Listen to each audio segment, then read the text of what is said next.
Good morning, good afternoon, everyone. My name is Michael Kriek, Marketing and Communication Manager at DSM Engineering Plastics, and I'll be your moderator for today's webinar on material specification for electrical power distribution.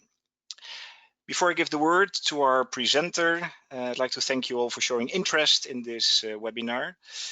We hope you, your team and families are staying safe and healthy during these unusual times.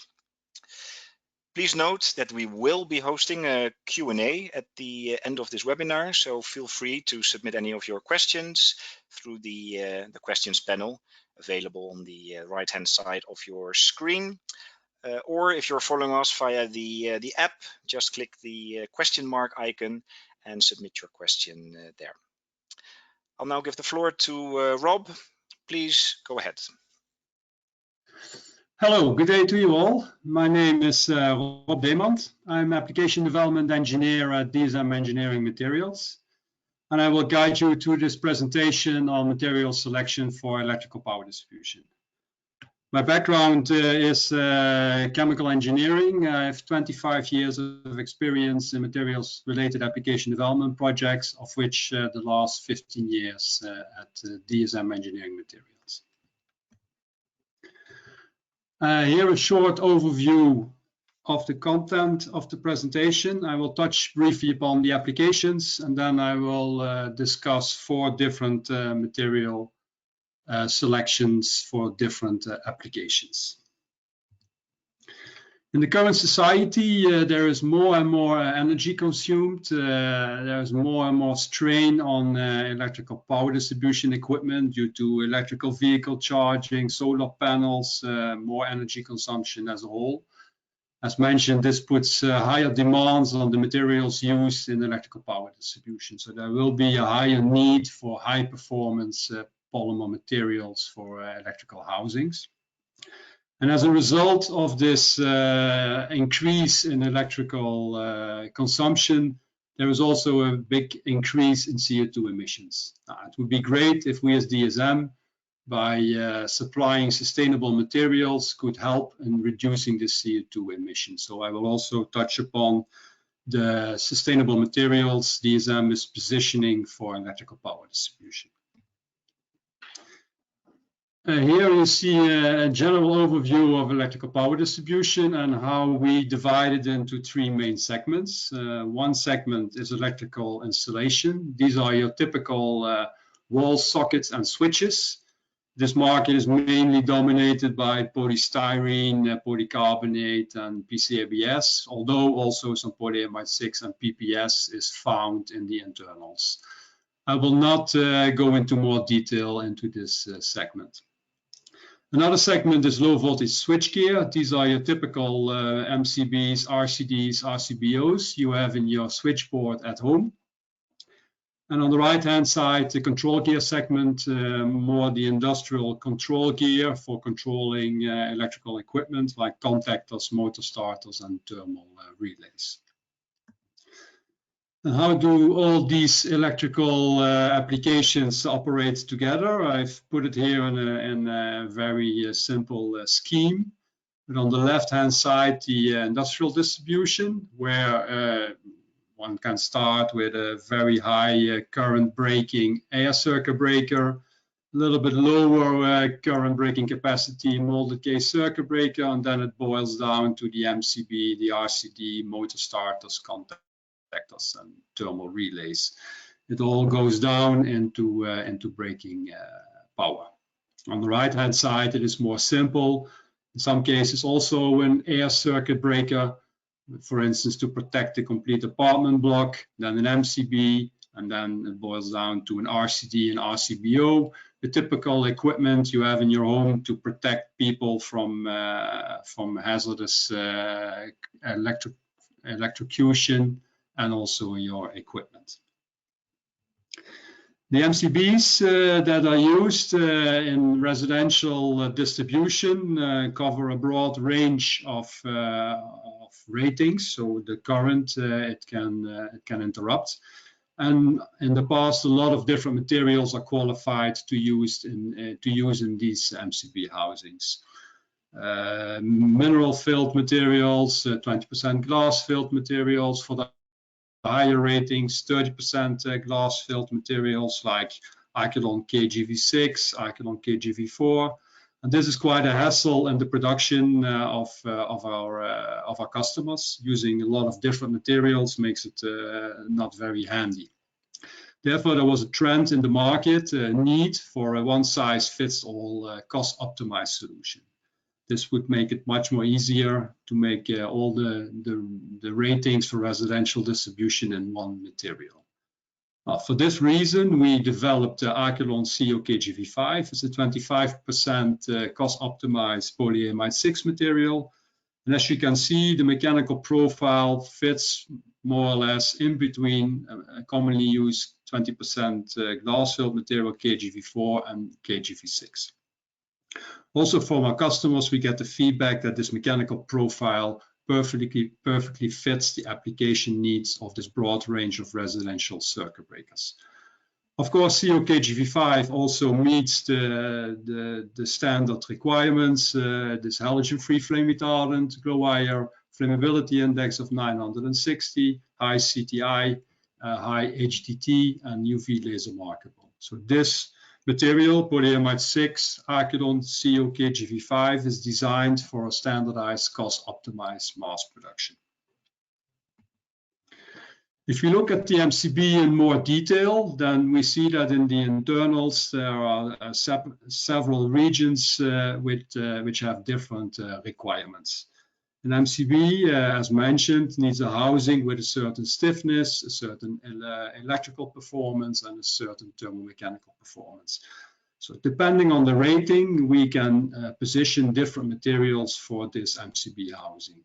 Like besides the already mentioned Archelon CO KGV5, if the rating goes up and higher currents need to be interrupted, the thermal mechanical performance of polyamide 6 is not high enough anymore, and one can switch to a polyamide 6.6 material. For instance, this 30% glass, 25% glass-filled polyamide 6.6 material, Archelon SG KGS5. If the temperatures even go higher, then polyamide 6.6 cannot cope it anymore. Then a material to introduce would be Stanyl HFX63S. I will go into more detail on this material further in my presentation. And at the total top of the thermal mechanical performance, we can position PPA as a housing material or 4TT11, 30% glass fiber reinforced V0 halogen-free PPA material. For the bobbin support, the bobbin is the system that initiates the short circuit behavior. It's important that the material has good impact performance and high tensile strength. A material that we could position for this application is Stanyl, our polyamide 4.6, 30% glass fiber reinforced. MCBs cut the current by creating an arc, and as long as the arc as a kind of plasma is present, the current will continue to flow. So it's important that this arc is quenched as quickly as possible. Therefore, for the flange, it's important that the materials used have good arc cutting quenching behavior and low soot formation.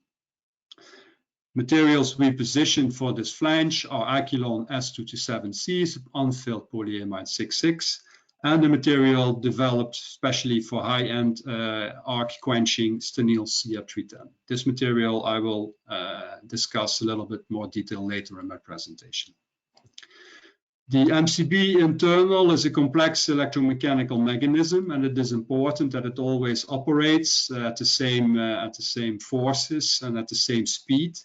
So therefore, for the internals, it's important that materials with high dimensional stability and low friction are used. From a historical point, we already positioned R9 PET. It's a glass-filled PET material, high dimensionally stable. And in the last couple of years, we also have PPS in our portfolio. We developed Zytron Teflon modified PPS material in the internal mechanism of the MCB.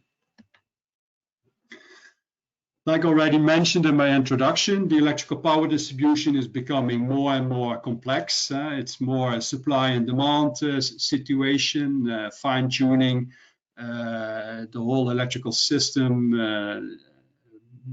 the solar panels, the EV charging, the electrification of the home puts more and more requirements on the electrical components. The components get smaller, need to switch more power, more electronics are integrated in the housings, so there is surely a need for more high performance plastics. Also, like I mentioned, the CO2 emissions are becoming a real issue, and to reduce the CO2 emissions, it would be a plus to introduce more sustainable materials into this power distribution. If you look at the high performance plastics needed for the next generation of electrical devices, we can think of the properties this material needs to withhold. For instance, higher flow, increased ductility, high temperature resistance, and of course, halogen-free flame retardant.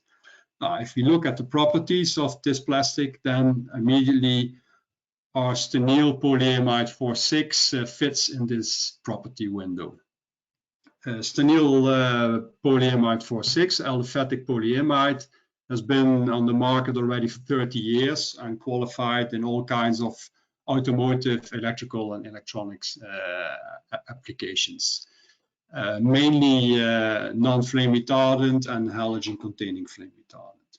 In 2008, the first halogen-free flame retardant Stanyl was developed based on cotton rose, and cotton rose is a special by DSM developed flame retardant which shows exceptional arc quenching behavior. Next generation HFX halogen-free was developed, and which resulted in 2007 in generation 2 HFX Stanyl halogen-free flame retardant polyamide 4.6, which we will introduce for electrical power distribution housings. And recently we made part of this Stanyl bio-linked. So the Stanyl will be bio-based. The bio-based part of Stanyl is derived from tall oil, and tall oil is a waste product from the paper industry. So we now can make our current Stanyl grades bio-based. This is all in line with the DSM strategy that by 2030 we want to have a full portfolio either bio or recycle based. This to contribute to the circular economy.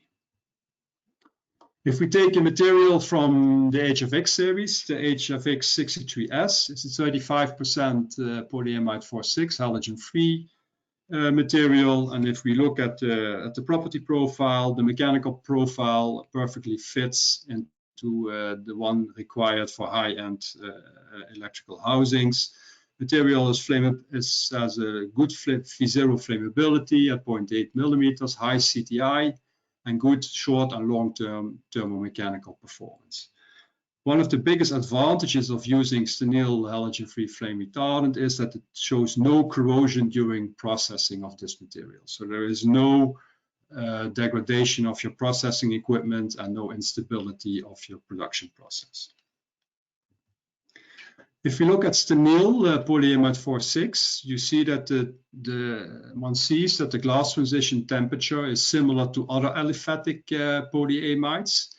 And as you probably know, if a material goes above its glass transition temperature, the mechanics drop significantly. This is also the case with polyamide 4.6. So above TG, you see here in the curve that the mechanics drop. But due to the high crystallinity of polyamide 4.6, one sees that above TG, the mechanical properties are still the highest of all aliphatic polyamides and also aromatic polyamides. This makes it possible to really extend the application window of Stanyl polyamide 4.6 in high-end electrical housings.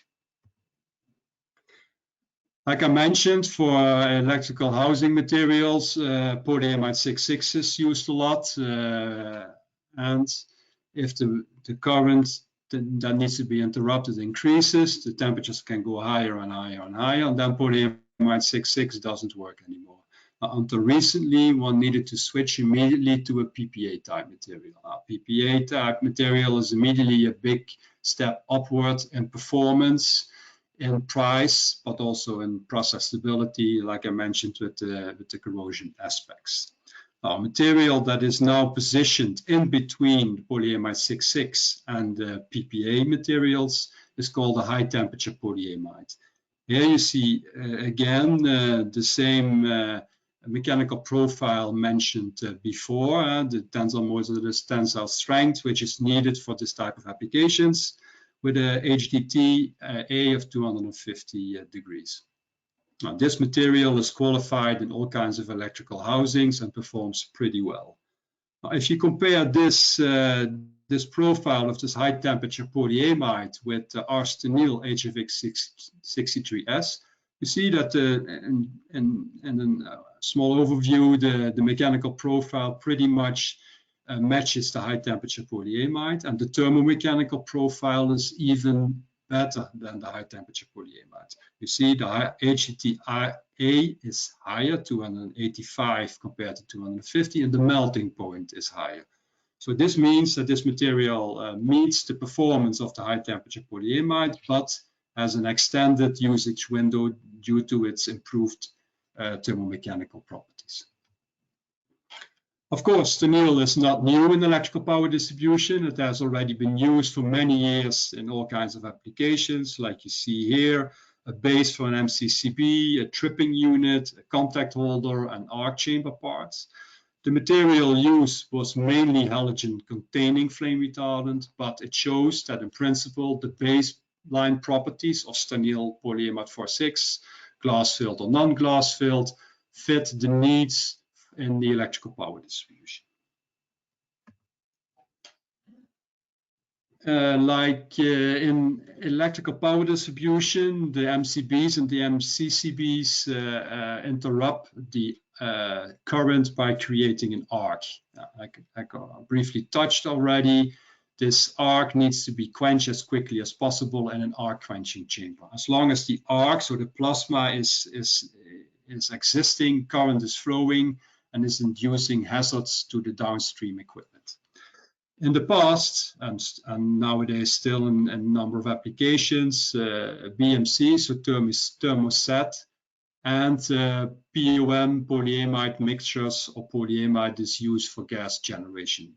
Gas is generated in the arc and blows the arc into the arc quenching chamber.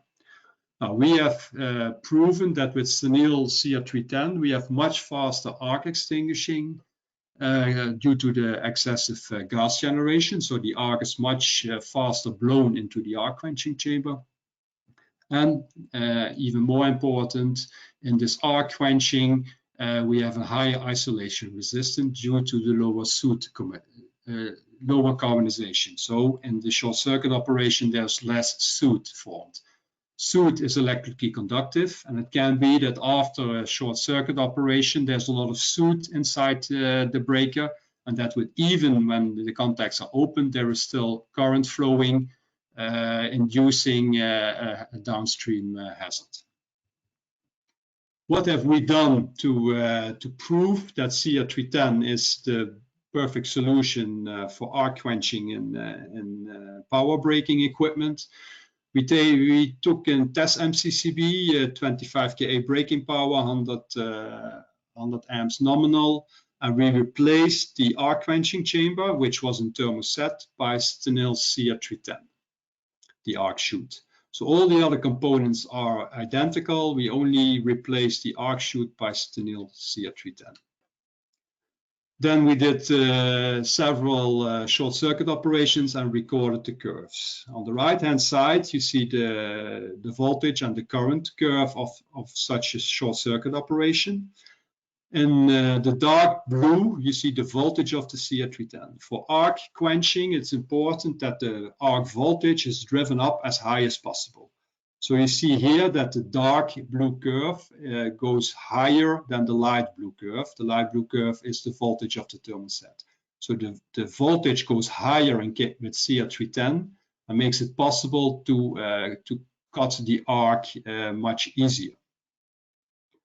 The red curves are the current curves, and with the current, you see that the surface below the current curve is a measure for the amount of dissipated energy. So the smaller the surface below the curve, the less energy is dissipated. Here you see that the surface below the dark red curve is smaller than the surface below the light red curve. So with the light red curve, the thermoset material, there is a bigger surface, so there's more energy dissipated, so there's more thermal stress on the housing, which could lead to a hazardous situation of the breaker not functioning anymore. Also, one sees there is no due to less soot formation, there is no restrike, so the current stays at 0. How does this look like into the numbers? I've put here some tables with recordings of 3 consecutive short circuit operations of this breaker. You see in this column the arc voltage 345 volts, which is much higher than the arc voltage for the thermoset. But also in the consecutive operations, second and third, you see that the arc voltage is still higher than with the thermoset material. Because one could think that with a thermoplastic material, after one short circuit operation, if the temperatures have gone really high, it's completely molten and it doesn't work anymore. But here we show that even after 3 operations, it still works. Also the power dissipation, so the current to the power of 2 times T, so the surface below the curve, you see that the dissipated energy here is 533, is much lower than the almost 900 in case of the thermoset. Also in the 2 consecutive braking operations, the dissipated energy is still lower. So Stanyl CR310 is the ideal solution for a high-performance arc quenching chamber. You have much better electrical endurance. Due to the lower thermal load on the housing, it makes it possible, and maybe in some cases not use the highest performing material, but 1 step lower. And last but not least, it increases the safety of the breaker and the downstream equipment and personnel. This was in a nutshell. I only had 20 minutes, an overview of material selection of DSM materials for electrical power distribution. So thank you for your attention. I think we will now be open for questions. Yes, thanks, Rob. Well, we'll now be opening up for questions, as you said. As a reminder, you can submit your questions by opening the panel on the right-hand side of your screen. Type in your question there and hit the send button. First question here, why is the heat deflection temperature of 170 degrees Celsius so important for MCB housings, since the devices operate at max 80 degrees Celsius? Thank you for the question. Excellent question, because normally the breakers in your switchboard, they are not extremely hot. So why this need for a high heat deflection temperature? In normal operation, indeed, the temperature is very low, maximum 80 degrees.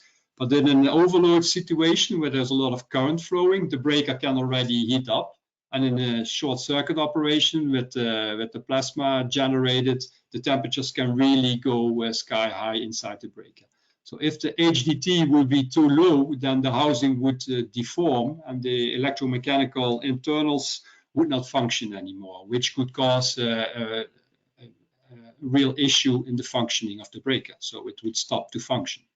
So therefore, there is a need for a high HDT, depending on the level of the breaker, of course. If we go higher, for instance, to a breaker which uses Stanyl as a housing material, then there is a need for an even higher HDT material. Mm-hmm. One question here from Amit. Is there any correlation between the HDT and the current rating? Yes, in principle, yes, because for the breakers, one does a short circuit testing and nominal current testing to see if the material fits the application. So in fact, materials are selected based on their HDT for a specific rating of a breaker. So there is a correlation, yes. Okay. Question here from Ashwin, who would like to know a little bit more about the processing in hot runner molds. In principle, of Stanyl or other Stanyl, materials? yes, yeah, Stanyl. In principle, Stanyl can easily be used in hot runner systems, like any other thermoplastics. There is only one precaution which needs to be taken, because Stanyl crystallizes very fast, and it has a very high HDT, that you need to make sure that the tip of the hot runner is properly heated, or else you get blockage of your hot runner. But the fact processing in a hot runner is no issue at all, and is done at multiple places around the globe. Yeah. Okay, question from Cyril. What about GWIT values for the flame retardant Halogen and Stanyl?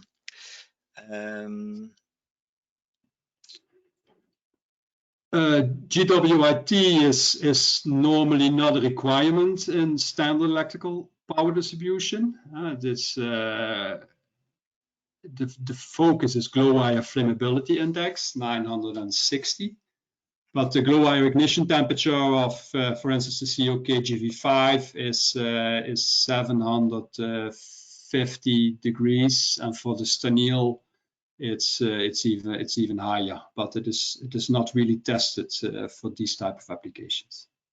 Okay. Another question, why does Stanyl CR310 excel in low soot formation during short circuit operation? Excellent question. Stanyl is aliphatic polyamide, and the flame retardant is nitrogen based. In this arc quenching, the polymer is degraded. This is cut into small pieces. If you would, for instance, have a PPS material or a PPA material with a lot of aromats, they are very thermally stable, and they would cause a lot of soot. They will not burn completely. They will form soot.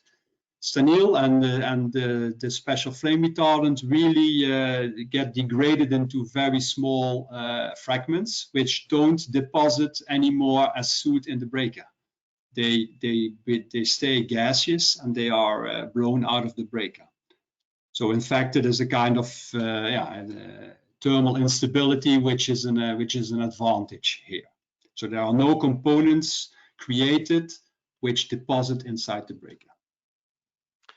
Okay, excellent. One more question about flame retardant additives. Is it hydroxide based in Stanyl CR? No. Like I mentioned, Stanyl CR cotton rose is a nitrogen-based flame retardant. Okay. It's in the family of the melamine cyanuret flame retardants. Okay. Well, these are all the questions we've been receiving. There are a couple of questions about data sheets, but we'll be following up on those after this call. If there are no more questions, I'd like to thank you for attending today's webinar. Don't forget to sign up for one of the other webinars we're hosting these days. You'll find a link to register in a follow-up email you'll be receiving in the next hour or so. Next to that, I'd like to highlight our one-day virtual forum we're hosting on April 23rd. The Advanced Materials Forum, a full day. It's free to attend. It's online. We have over 19 different sessions to choose from. So you also find more information about our materials forum in the email. With this, thanks again for joining, Rob for presenting, and hope to see you back in one of our other webinars. Thank you for attending. Bye-bye.